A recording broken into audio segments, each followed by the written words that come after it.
You may recall that in 2020, in the presidential election, Georgia was one of the states that was ground zero for the budding election integrity movement. Now, this election cycle, Georgia is in a much, much more secure place than ever before when it comes to election integrity. They not only changed their laws, but they're on the ground watching. In fact, just yesterday, the state saw another victory for the election integrity effort there with a ruling from the Georgia Supreme Court. Here now to discuss the ruling and to share about the efforts to promote election integrity, making sure that every vote counts in the Peach State, is Josh McKoon. He is the chairman of the Georgia Republican Party. Josh, welcome to Washington Watch. Thank you so much for having me. So, Josh, tell us about the battle that led to yesterday's ruling from the Supreme Court and what it means. Well, you know, Cobb County, Georgia wanted to give the Democrats some overtime and allow absentee ballots to be counted all the way through Friday of this week. And state law is very clear that absentee ballots must be turned in by 7 p.m. on Election Day. Even though we did not get a satisfactory ruling at the trial court, Republican National Committee joined us. We appealed to the Georgia Supreme Court, and yesterday they ruled that all absentee ballots to be counted in this election must be cast by 7 p.m. today. Now, Josh, this looks a little suspicious. I mean, last minute, 3,200 requests were made, like, at the deadline. I mean, it doesn't really pass the smell test. No, we've seen this movie before, and we were ready for it. I think that's kind of one of the key differences between 2020 and 2024. Our legal team was ready to go. We got in front of judges, immediately. We didn't wait until after Election Day to litigate this issue. And as a result, we've been able to safeguard, in my opinion, the integrity of this election. I think this is extremely important, and this, I hope, will give people confidence across the country, because this is one of the top 3 issues that people have cited in terms of not voting, was that their vote wouldn't count because of the lack of integrity in the system. But we've had over 24 states that have changed their laws. Of course, Georgia was leading the way on this, but it's being supplemented by the RNC in particular, that is using those laws in the courts to make sure they're being enforced. So it's a pretty strong legal ground game, is there not?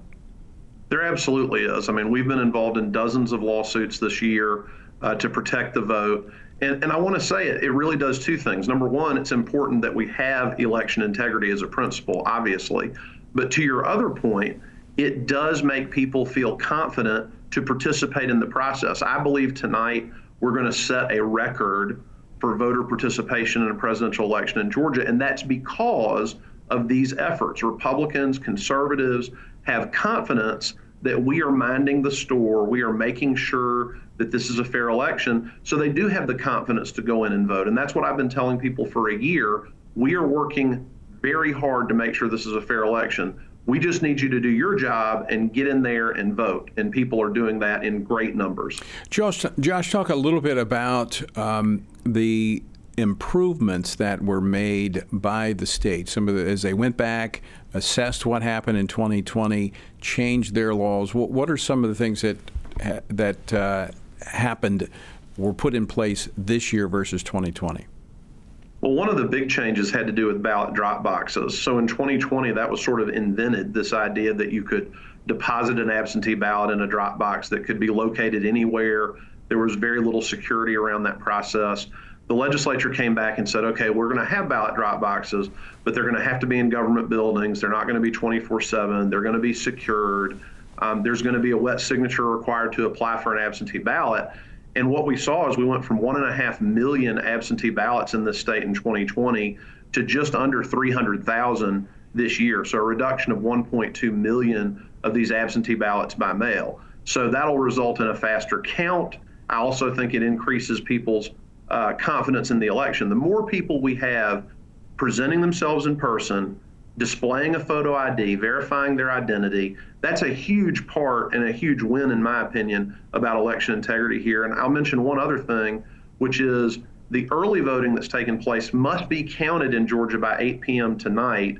And the Secretary of State has to give us the total number of votes by 10 p.m. tonight.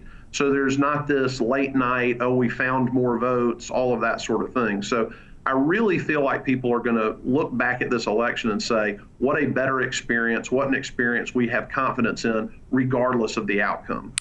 So, Josh, do you think that there were some weaknesses in the system prior that, we just kind of, everybody's going to do the right thing, but we had people that didn't do the right thing? And do you think those weaknesses were exploited in 2020? I think there's no question that we had a lot of irregularities around the 2020 election, and particularly around the paper absentee ballots. I mean, President Trump won on Election Day in Georgia in 2020. He won in the 3 weeks of early in-person voting, but he lost paper absentee balloting by 398,000 votes. And, that generally doesn't happen. Generally, you see a trend among all different voting methods.